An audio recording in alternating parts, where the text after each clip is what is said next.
Hi guys, welcome back to the channel. Paul here, and today we built this raised road up. So we've just taken 2 bricks and then we put it on these road plates.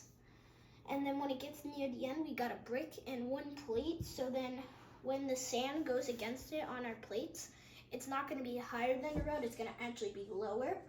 Over here we have like this ramp that I used like some connector pieces and ball joints, and then I just put them together and made that cool like ramp.